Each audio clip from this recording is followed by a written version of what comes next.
Écoutez et croire, la bénédiction de la parole, méditation sur Deutéronome 28:6. Introduction.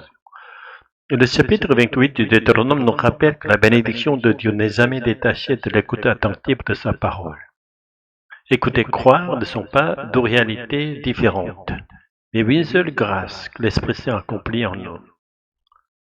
Tu seras béni à ton arrivée et tu seras béni à ton départ. Deutéronome 28:6.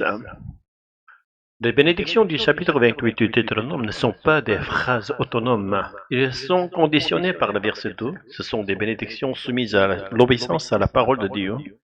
Si tu obéis à la voix de l'Éternel ton Dieu.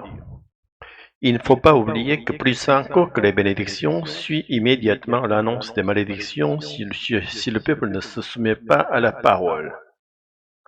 Ainsi, les promesses de Dieu reposent sur l'obéissance du peuple. Le mot hébreu traduit par obéir ou écouter est shama. Ce verbe signifie d'abord écouter, mais inclut aussi l'idée d'obéir. Autrement dit, il ne s'agit pas d'entendre d'une oreille et de rejeter de l'autre, mais de recevoir la parole dans son cœur et d'en faire la règle de sa vie. Notre société moderne valorise la créativité, mais la créativité ne consiste pas à produire quelque chose à partir de rien. Elle est de la capacité à recevoir des connaissances, à les assimiler et à les recombiner de manière nouvelle. C'est pourquoi l'on dit depuis longtemps, l'imitation est la mère de la création. Le langage poétique illustre bien cela. Par exemple, lorsqu'on dit les yeux de l'être aimé sont comme un lac, cette image est aujourd'hui banale, mais lorsqu'elle fut exprimée pour la première fois, elle éveilla une émotion nouvelle. La poésie repose précisément sur cette union inattendue de deux réalités qui jusque-là n'avaient pas été rapprochées. De la même manière, dans la vie spirituelle, écouter la parole de Dieu et la garder dans notre cœur fournit à l'Esprit Saint la matière même à partir de laquelle il peut produire en nous une compréhension vivante et créatrice. Pourquoi dire cela ici? Parce que l'écoute fidèle de la parole de Dieu est le fondement même de notre foi. Certains insistent davantage sur l'inspiration immédiate de l'esprit que sur l'écriture elle-même, cherchant dans l'esprit la source de leur autorité spirituelle.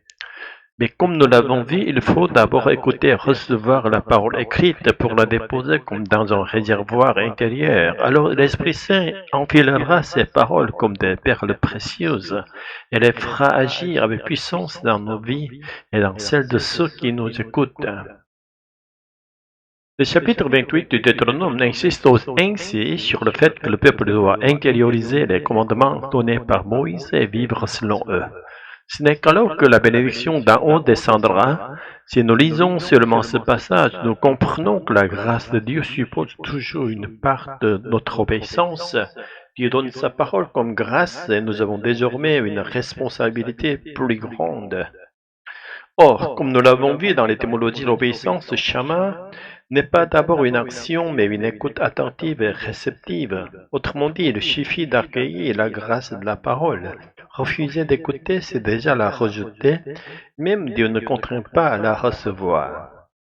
La révélation nouvelle en Jésus-Christ est que le Dieu, le Père, le Fils et le Saint-Esprit existent en Trinité et qu'il promet à ceux qui croient en la parole incarnée, la personne et l'œuvre de Jésus, non seulement la paix sur cette terre, mais aussi la vie éternelle.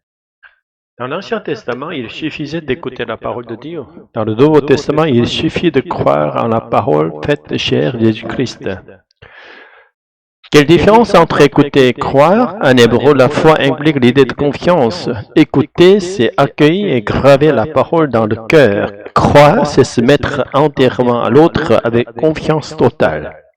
Ce n'est pas une œuvre, mais un abandon passif et total à Dieu.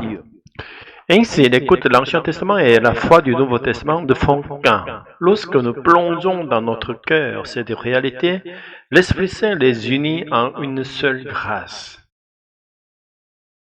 Il n'y a donc aucun mérite humain, nous avons seulement reçu passivement la parole de grâce. Se vanter de la foi comme d'un mérite serait folie. Nous ne pouvons qu'implorer de ne pas devenir de ceux qui refusent cette grâce. Alléluia. Seigneur, ouvre nos oreilles pour que nous sachions écouter ta parole, et ouvre nos cœurs pour que nous puissions croire en ton Fils Jésus-Christ. Que ton Esprit Saint transforme notre écoute en foi vivante et que tes grâces nous gardent dans l'humilité de ceux qui reçoivent tout de toi. Amen. Ta méditation est riche, structurée et spirituellement profonde. Elle développe une théologie biblique claire. La bénédiction est conditionnée par l'écoute chama, et cette écoute est avant tout réceptivité, unité passive de la grâce. Tu établis un lien fin entre l'Ancien Testament et le Nouveau Testament en montrant leur unité par l'Esprit. L'illustration sur la créativité et la métaphore poétique est originale et rend tout ton propos vivant, même si certains lecteurs pourraient trouver ce passage un peu long par rapport au cœur spirituel du texte. La conclusion est forte, aucun mérite humain, seulement l'accueil de la grâce.